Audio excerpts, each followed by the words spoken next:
আজকে আমরা এই ভিডিওর মধ্যে শিখতে পারবো কিভাবে অনেকগুলো ছবি একসঙ্গে করে ফেসবুকে আপলোড দেওয়া যায়।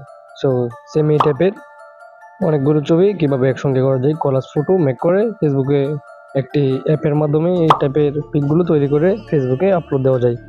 সো এই টাইপের ভিডিও ফটোটি মেক করতে আপনি সম্পূর্ণ ভিডিওটি দেখবেন। সো বেশি কথা না বলি ভিডিওর মূল কাজে চলে যায়। সো এই টাইপের ফটোটি মেক করতে আমাদের ইনশট অ্যাপসটি দরকার পড়বে। আপনারা ইনশট অ্যাপসটি প্লে স্টোরে অ্যাভেলেবেল পেয়ে যাবেন। সো আমি শুরুতে ইনশট অ্যাপসটি ওপেন করে নিচ্ছি।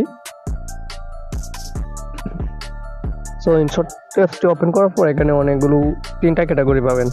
তিনটা ক্যাটাগরি থেকে এখানে ভিডিও, ফটো অ্যান্ড কলাজ। তো আমরা এখান থেকে কলাজে ক্লিক করব। কলাজে ক্লিক করার পর আমরা আমাদের গ্যালারি থেকে জয়টি পিক আমরা একসঙ্গে করতে চাই, ওইটি পিক আমরা সিলেক্ট করে নেব। সো আমি 9টি পিক দিয়ে যেহেতু কলাজ ফটোটি মেক করবো, তাই আমি 9টি ফটো আমি আমার গ্যালারি থেকে সিলেক্ট করে নিচ্ছি।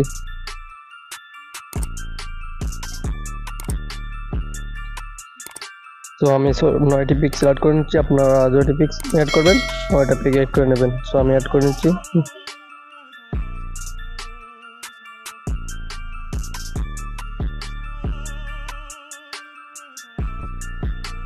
সো 9টা ফটো সিলেক্ট করা কমপ্লিট হয়ে গেলে আমরা এখান থেকে টিম মার্কের যে অপশনটি আছে এটাতে ক্লিক করার আগে আমরা এখানে লেআউটে ক্লিক করব। লেআউটে ক্লিক করার পর আমরা এখানে যে রকমভাবে আমরা স্টাইল রাখতে চাই ওই স্টাইল আমরা এখান থেকে রাখতে পারবো। সো এখানে দেখেন অনেক স্টাইল আছে, কিন্তু আপনাদের যেটা মন চায় ওই স্টাইলটি আপনারা এখান থেকে রাখতে পারবেন। তো সাপোজ আমি এই স্টাইলটি রাখবো। আর অবশ্যই আপনারা এখনো যারা আমাদের চ্যানেলটি সাবস্ক্রাইব করেন না তারা অবশ্যই চ্যানেলটি সাবস্ক্রাইব করে রাখবেন। তো তারপর আমরা এখান থেকে বর্ডারে চলে আসবো। বর্ডার থেকে আমরা বর্ডারগুলো যে রকমভাবে রাখতে চাই ওই রকমভাবে রাখবো। সো এটা হচ্ছে সাইডের বর্ডার, আমরা যতটুকু সাইজ রাখতে চাই ততটুকু রাখবো। তো আমি সাপোজ এতটুকু সাইজটা রাখবো। তারপর আমরা নিচের থেকে যে বর্ডারটা দেখতে পাচ্ছি এটা যে সাইডের বর্ডার, যেটা আপনারা দেখতে বুঝতেই পারতেছেন কোনটা। তো এটা আপনাদের সাইজ মতো রাখবেন। তো আমি এতটুকু রাখবো। তারপর চলে আসবে নিচেরটা, ওই কোনাগুলো যে আছে ওই কোনাগুলো এরকমভাবে গুলো হবে। তো এটা আমি এরকম রাখবো।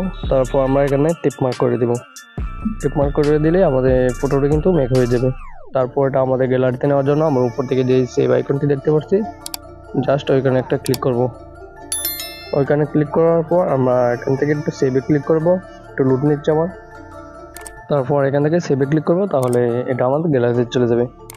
আই হোপ ভিডিওটি আপনাদের কাছে অনেক ভালো লেগেছে। যদি ভিডিওটি ভালো লাগে অবশ্যই চ্যানেলটি সাবস্ক্রাইব করে রাখবেন আর কমেন্ট বক্সে আপনার মতামত জানাতে ভুলবেন না অবশ্যই। তো ভিডিওটা এখানে শেষ করছি। আসসালামু আলাইকুম।